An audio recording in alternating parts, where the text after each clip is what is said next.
अस्सलाम वालेकुम जी। आज मैं आप लोगों के साथ शेयर करूंगी मैंगो जूस बनाने की रेसिपी।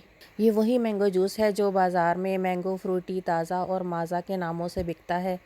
ये मैंगो फ्रूटी चाहे डब्बे में हो या बोतल में, केमिकल और आर्टिफिशियल फ्लेवर से ही बनी होती है। आज हम घर पर ही ओरिजिनल मैंगो से ज़बरदस्त सी मैंगो फ्रूटी बना के रेडी करेंगे। तो चलिए इस मज़ेदार सी रेसिपी को बनाना स्टार्ट करते हैं। इसके लिए मैंने 1 kg पके हुए मीठे और रसीले मैंगोज़ लिए हैं और इसके साथ ही एक मीडियम साइज़ की कच्ची कैरी भी ली है। सबसे पहले हम इन सारे मैंगोज़ को खुले पानी से अच्छी तरह से वॉश कर लेंगे। फिर इन सारे मैंगोज़ को पील ऑफ कर लेंगे। इसका छिलका बिल्कुल वैसे ही उतारना है जैसे हम मिल्क शेक बनाने के लिए मैंगोज़ का छिलका उतारते हैं। इस रेसिपी के लिए हम जितनी अच्छी क्वालिटी के और जूसी मैंगोज़ यूज़ करेंगे, उतनी ही अच्छी और मज़ेदार सी फ्रूटी हमारी बन के रेडी होगी।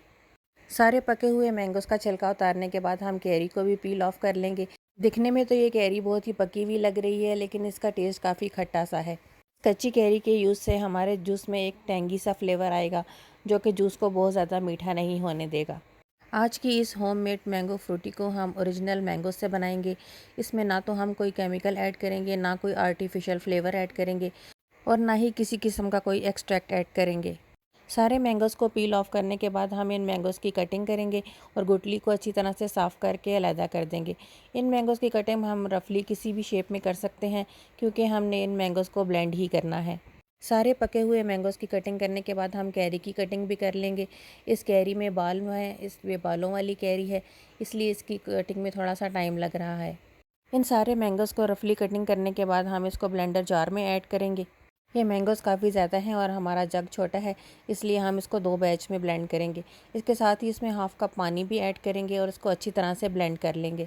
ब्लेंड करने के बाद इस सारे मैंगो पल्प को हम एक स्टेनर की मदद से स्टेन कर लेंगे। स्टेनर में स्पैचुला को घुमाते हुए अच्छी तरह से सारा जूस स्क्वीज़ कर लेंगे। मैंगोज़ का ये पल्प काफ़ी गाढ़ा और थिक सा है। इसको अच्छी तरह से स्क्वीज़ करेंगे और स्ट्रेनर को भी नीचे से अच्छी तरह से साफ़ कर लेंगे, क्योंकि अच्छा खासा जूस स्ट्रेनर के नीचे भी मौजूद होता है। बस इसी प्रोसीजर को फॉलो करते हुए हम दूसरा बैच भी रेडी कर लेंगे। मैंगोज़ को ब्लेंडर जार में डालेंगे, साथ ही इसमें हाफ़ कप पानी ऐड करेंगे, लिड लगा के अच्छी तरह से ब्लेंड कर लेंगे और दोबारा से इसी तरह से इसको स्टेन कर लेंगे। मैंगो के सारे पल्प को हमने अच्छी तरह से स्क्वीज़ कर लिया है और आखिर में जो कच्ची कैरी के बाल से थे वही स्टेनर में बाकी बचे हैं। तो ले जी, ये मैंगो का पल्प रेडी हो गया है। 1 किलो मैंगो से हमने ये ढेर सारा मैंगो का गाढ़ा सा पल्प रेडी किया है। अब हम मैंगो फ्रूटी को बनाना स्टार्ट करते हैं। एक कढ़ाई को चूल्हे पे रखेंगे और इसमें तैयार किया हुआ सारा मैंगो का पल्प ऐड कर देंगे। 2 से 3 मिनट तक हम इसको हाई फ्लेम पे अच्छा सा गर्म होने देंगे। अभी आप इस मैंगो के पल्प का टेक्सचर चेक कर सकते हैं। ये बहुत ही अनइवन है, यानी कि ये सिल्की और स्मूथ नहीं है और इसमें हल्का हल्का सा दाना मौजूद है। जैसे जैसे हम इस मैंगो के पल्प को कुक करते जाएंगे, तो ये इसका दाना ख़त्म होता जाएगा और ये सिल्की और स्मूथ होता चला जाएगा। 2 से 3 मिनट कुक करने के बाद जब ये अच्छा सा गर्म हो जाएगा, तो हम इसमें 1 कप भर के शुगर का ऐड कर देंगे। स्पैचुला की मदद से घुमाते हुए सारी शुगर को हम इस मैंगो पल्प में डिज़ोल्व कर देंगे। फिर इसमें 1 कप भर के पानी का ऐड करेंगे और इसको 5 से 6 मिनट तक कुक करेंगे। 5 मिनट की कुकिंग के बाद इसके ऊपर झाग सी आने लगेगी, लेकिन इस अपने परेशान नहीं होना। इस झाग को इसी तरह घुमाते हुए हमने इस मैंगो प्यूरी के साथ ही डिज़ोल्व करना है। इस मैंगो की प्यूरी को पकते हुए 5 मिनट हो चुके हैं और ये अच्छी खासी थिक भी हो चुकी है। अब हम इसमें 1 टेबलस्पून भर के वाइट विनेगर का ऐड कर देंगे। ये वाइट विनेगर इस जूस की शेल्फ़ लाइफ को भी बढ़ाएगा, यानी कि ये इसको ख़राब नहीं होने देगा और इसमें एक खट्टा मीठा और ज़बरदस्त सा फ्लेवर भी लेकर आएगा। 1 किलो मैंगो की कुकिंग के लिए हम 1 टेबलस्पून वाइट विनेगर ही ऐड करेंगे। विनेगर ऐड करने के बाद हम इसको मज़ीद 5 मिनट तक कुक करेंगे। इस मैंगो फ्रूटी की टोटल कुकिंग हमने 8 से 10 मिनट तक ही करनी है। बस अब हम फ्लेम को ऑफ़ कर देंगे और इसको थोड़ा सा ठंडा होने देंगे। तो ले जी, हमारी मज़ेदार और ज़बरदस्त सी मैंगो फ्रूटी की कुकिंग कंप्लीट हो चुकी है। हम इस कढ़ाई को चूल्हे से उतार लेंगे और किचन काउंटर पे रख के थोड़ा सा ठंडा कर लेंगे। स्टेज पे आप इसका टेक्सचर चेक कर सकते हैं, ये कितना सिल्की और स्मूथ सा हो चुका है और उसमें जो एक दाना अलग सा नज़र आ रहा था वो भी ख़त्म हो चुका है।